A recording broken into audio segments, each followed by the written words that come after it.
3 a.m. The call comes into dispatch. A man's voice, breathless but strangely measured. She broke into my house. She's got a gun. She's looking for me inside. Police units tear through the empty streets, emergency lights slicing through the darkness. They arrive at a house where the porch light burns bright, illuminating what's about to become Anderson's most controversial case of the year. Inside that house, an 18-year-old mother named Shamiya Nyair Allen is about to make headlines, but not for the reasons you'd expect. Shamaya wasn't some random intruder. She was the mother of the homeowner's child. The homeowner? Brian Jackson, a 34-year-old tattoo artist who'd been in her life since she was just 16 years old. As officers approach the house, they hear movement inside. Shamaya's voice, desperate and raw. Brian's voice, claiming he's a victim. And then silence. One gunshot. When officers enter, Shamiya Nyair Allen is found with a fatal head wound. Brian Jackson is standing there, unharmed, ready with his story about the break-in. But within hours, Brian's doing something that will expose the truth about this relationship. He's not grieving. He's not calling family. He's not seeking help for anyone. He's posting on Facebook. We're examining every detail of this case, because Shamaya's story isn't just about one tragic night. It's about 2 years of psychological manipulation that started when she was still a teenager. Stay tuned as we reveal everything about this case. Drop a comment and let me know what you think about this story. Welcome to our channel. Make sure to hit the subscribe button. Like and share this video to help raise awareness and spread caution. Let's begin. Growing up in Anderson, Indiana, Shamaya was surrounded by love. Her blended family was massive. Sisters Mikhail, Ashila, India, Asia, and Autumn. Brothers Chris, Bryce, and Arnez. Extended family everywhere. This girl had a village of people who cared about her future. By 18, Shamaya was working harder than most adults. Mornings at Olive Garden, dealing with difficult customers. Evenings at DSA, perfecting her craft as a tattoo artist. This wasn't just a hobby. She had real artistic talent and the business sense to monetize it.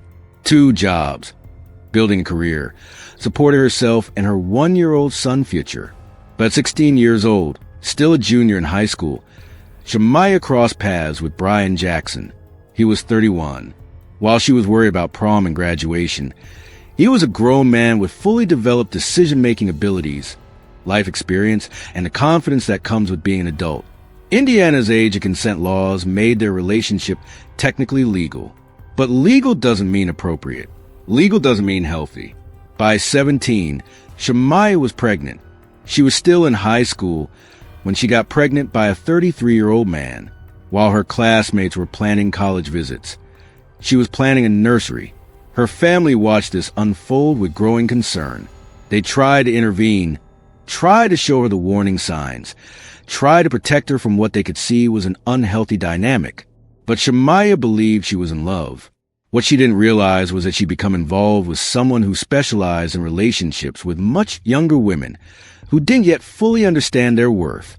Brian Jackson didn't just want a relationship with Shamaya. He wanted her to accept his polyamorous lifestyle, meaning he wanted to maintain relationships with multiple women while expecting loyalty from each of them. The problem?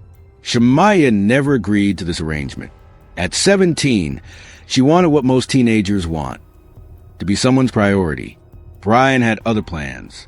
Multiple women rotated through his life, each dealing with the emotional exhaustion of sharing someone who treated relationships casually.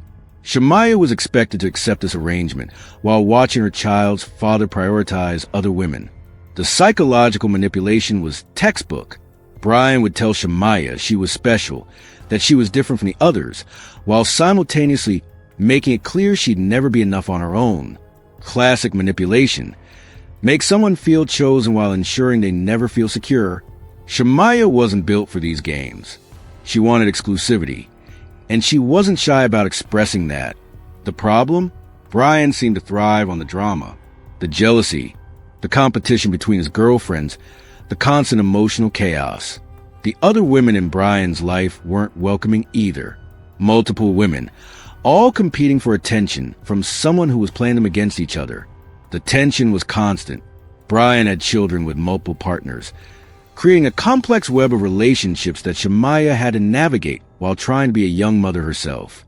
Here's where it gets particularly troubling. Brian and Shamaya tried to present a perfect image on social media. They created fitness content together, posting workout videos and family moments like they were living an ideal life. But even during those supposedly happy moments, the dysfunction was visible. People who watched their content noticed fights breaking out mid-workout. Shamaya would leave the camera frame in frustration. The tension was palpable even through the screen. Brian would post about being a devoted father and partner, while behind the scenes he was maintaining multiple relationships and creating an environment so volatile that even their workout sessions became battlegrounds. For Shamaya, this wasn't just emotionally draining. It was psychologically destructive. She was 18 years old, trying to figure out motherhood, working 2 jobs, and competing for attention from someone who had designed the situation so she could never win. Every time she tried to establish boundaries or ask for exclusivity, Brian would remind her that this was his lifestyle. Take it or leave it. But leaving wasn't really an option. They had a child together. She had become financially intertwined. Her family was already concerned about her choices. Brian had created a perfect trap, a situation where Shamaya felt she had to stay and fight for a relationship that was designed to make her miserable. April 2024. The situation escalates dramatically. Brian Jackson gets arrested for domestic battery against Shamaya. The man who had been presenting himself as a victim on social media was now in handcuffs for putting his hands on her. But Brian's legal troubles were just beginning. July 2024, he's arrested again, this time for violating home detention, lying about his identity to police, and fraud charges. Someone who had been lecturing others about responsibility couldn't follow basic court orders. While sitting in jail, Brian took to social media to complain about his situation. November 2024, he posted about hating house arrest, complaining about his earthly troubles like he was a philosophical victim instead of a repeat offender. Meanwhile, Shamaya's world was crumbling. The stress of Brian's arrests, the ongoing drama with his other relationships, trying to raise their son's future. It was all building toward a breaking point. December 11th, 2024. Shamaya reached her limit. She walked into what she thought was her share home and found Brian in bed with another woman. Not just any bed, their bed. The bed where she'd slept, where she'd cared for their baby, where she tried to build something meaningful with this person who kept treating her as disposable. The confrontation that followed was inevitable. Shamaya physically confronted Brian, and police were called. She ended up arrested for criminal mischief and domestic battery. The charges were relatively minor, property damage under $750, but they tell the story of a young woman pushed past her breaking point. Consider the psychology here. Shamaya had been told for 2 years that she needed to accept Brian's other relationships, that she was being immature and possessive for wanting exclusivity. But finding him with another woman in their shared bed was reality, crashing into fantasy Brian had been selling her. Even after all this chaos, they tried to maintain appearances. 2 weeks after Shamaya's arrest, they posted happy birthday content for their son's future, smiling for the camera like nothing had happened. The forced smiles, the fake family moments, the pretense that everything was fine, it was all performance. Behind those birthday photos was a situation so unstable that Child Protective Services had stepped in and removed their son from home. That's right. While they were posting happy family content, their child was living with relatives because DCS had determined the environment was unsafe for him. By January 2025, the pressure had reached a critical point. Multiple arrests, domestic violence charges, a child in protective custody, and 2 people who had been in conflict for months while pretending everything was perfect. January 29th, 2025, the day everything collapsed. Shamaya arrived at Brian's house, but this wasn't a casual visit. Reports indicate she was searching for Brian and the woman he was with. Brian wasn't answering the door. Shamaya found another way in, through a window, into what she still considered her home. Neighbors heard shouting, furniture moving, the sound of someone searching through rooms, calling out names. This wasn't a quiet confrontation. This was 2 years of frustration exploding all at once. Someone called 911. The dispatcher heard a frantic male voice. "She broke into my house. She's got a gun. She's looking for me." Brian Jackson was now portraying himself as the victim of a home invasion. Police units raced through Anderson streets. Multiple officers, lights flashing, treating this as an active threat situation. They moved room by room, trying to locate Shamaya and de-escalate the situation. Then it happened. One gunshot, single shot, echoing through the house. Officers rushed toward the sound. What they found was Shamiya Nyair Allen, 18 years old, with a fatal gunshot wound to the head. She was alone in the room. The weapon was there. Brian was outside, unharmed, ready with a story about the dangerous ex-girlfriend who broke into his house. But here's what makes this particularly disturbing. Brian's first response wasn't call family. It wasn't to grieve. It wasn't to think about their son, who had just lost his mother. His first response was damage control. Within hours of Shamaya's death, Brian Jackson was on Facebook, not posting a heartfelt tribute to the mother of his child, not expressing shock or sadness. He posted, "To whoever gave my BM a gun, she just broke in my house and shot herself in the head." The woman he claimed to love, the mother of his child, had just died tragically, and he was on social media using angry emojis and referring to her as his baby mama, like she was someone who had inconvenienced him. The internet responded immediately. Comments poured in calling him heartless, suspicious, inappropriate. The backlash was so intense that Brian deleted the post, but screenshots had already been captured. But deleting that post was just the beginning of Brian's public relations disaster. Hours after Shamaya's death, something appeared on her Facebook account, a massive wall of text, supposedly written by her before she died, explaining her actions. But as people read it, red flags went up everywhere. This didn't sound like Shamaya. This sounded like Brian Jackson trying to save himself. The post had Shamaya supposedly taking accountability for ruining Brian's life. She allegedly wrote about how she had manipulated him, how she was wrong for trying to change his polyamorous lifestyle, how everything bad that had happened was actually her fault.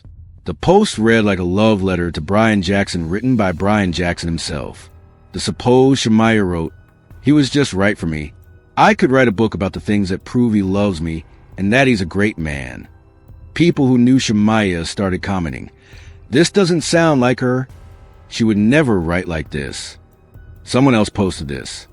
"The evidence that Brian wrote it himself is overwhelming." Both Brian's defensive posts and his final letter use identical speech patterns. Same run-on sentences.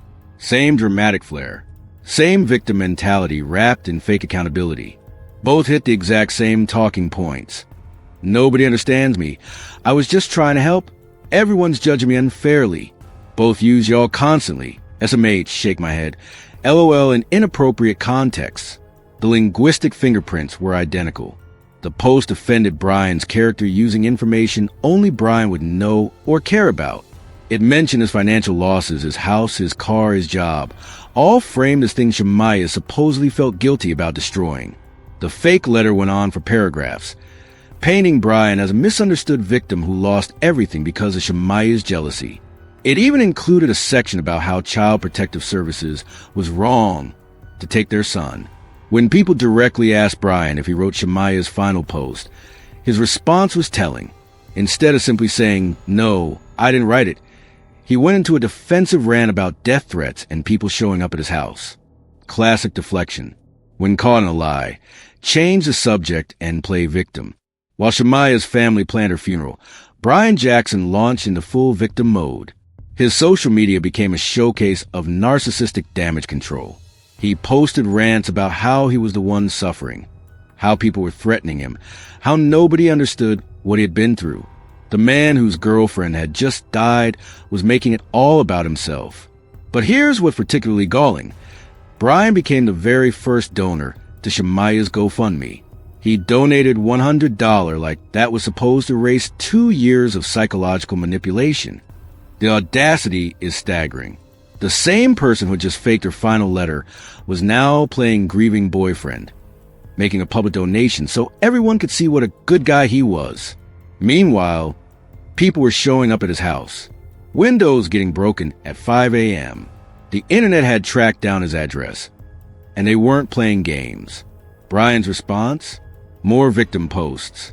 I can't even grieve because people are trying to hurt me. I'm losing my mind. What would y'all do?